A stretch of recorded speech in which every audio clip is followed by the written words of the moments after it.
ତମ ବହିରେ ଗୋଟେ ଅଛି ଅଙ୍କ ଅକ୍ଷର 1 ଯୁକ୍ତ କ ଅଙ୍କ। ଏ ଅଙ୍କ ଅକ୍ଷରରେ ଗୋଟେ କବିତାଟା ଅଛି, ବାଙ୍କ ବାବୁଙ୍କ କଙ୍କଡ଼ା ଖିଆ। କବିତାର ନାଁ କ'ଣ ହେଲା? ବାଙ୍କ ବାବୁଙ୍କ କଙ୍କଡ଼ା ଖିଆ। ଆସ ଏଇ ବାଙ୍କ ବାବୁଙ୍କ କଙ୍କଡ଼ା ଖିଆର କବିତାଟି ଆବୃତ୍ତି କରିବା। ଦେଖ କ'ଣ ଲେଖା ଅଛି। ବାଙ୍କ ବାବୁଙ୍କର ଝୁଙ୍କ ହେଲା ଦିନେ କଙ୍କଡ଼ା ଖାଇବା ପାଇଁ। ଟଙ୍କା କର ଲଙ୍କା ମସଲା କିଣିଲେ ଟିଙ୍କୁ ଦୋକାନକୁ ଯାଇ। ହୁଙ୍କା ପାଖେ ଥିବା କାଙ୍କଡ଼ ଗଛକୁ ତଳକୁ ଆଣିଲେ ଝିଙ୍କି। ଢିଙ୍କିଆ ପଡ଼ାର ଟଙ୍କନିଧି ବାବୁ ଆସୁଥିଲେ ଛିଙ୍କି ଛିଙ୍କି।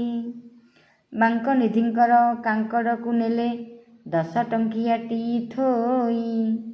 ଟଙ୍କା ପାଇବାରୁ ତାଙ୍କ ମନେ ଥିବା ଶଙ୍କା ଗଲା ଦୂର ହୋଇ।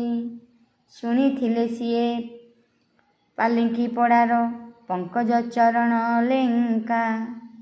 ଟଙ୍କା ନେଇ ସିଏ ବିକଇ କଙ୍କଡ଼ା କିଣିବାକୁ ଗଲେ ଏକା। କଙ୍କଡ଼ା ନ ପାଇ ତାଙ୍କ ବାଡ଼ି ପଟ ପଙ୍କ ଗାଡ଼ିଆକୁ ଯାଇ। ରଙ୍କ ପରି ପଙ୍କ ଖୋଜୁ ଖୋଜୁ ସିଏ ଗାତଟିଏ ଗଲେ ପାଇ। ତାପରେ କ'ଣ ଲେଖା ହେଇଛି ଦେଖ।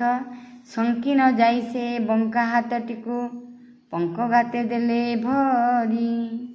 କଙ୍କଡ଼ାଟା ତାର 2 ବୁଢ଼ା ଗୋଡ଼େ କାମୁଡ଼ି ରଖିଲା ଧରି। ଝିଙ୍କା ଝିଙ୍କି ଯେତେ କଲେ ବାଙ୍କ ବାବୁ ହୁଙ୍କି ତ ପାରିଲେ ନାହିଁ। କଙ୍କଡ଼ା ଖିଆର ଝୁଙ୍କ ଦୂର ହେଲା କାମୁଡ଼ାଟା ତାର ଖାଇ। ପିଲାମାନେ, କଙ୍କଡ଼ା ଯେତେବେଳେ କାମୁଡ଼ି ଦେଉଛି କେମିତି ଲାଗୁଛି ଜାଣିଛ? ତାହେଲେ ଜାଣିବା କଙ୍କଡ଼ାଟା ତାର 2 ହାତରେ ଯେତେବେଳେ କାମୁଡ଼ି ଦେଉଛି ସେତେବେଳେ ସେ ଜାଗାରୁ ପୁରା ବ୍ଲଡ଼ ବାହାରି ପଡ଼ୁଛି, ସେ ଜାଗା ଛିଣ୍ଡି ଯାଉଛି ବି।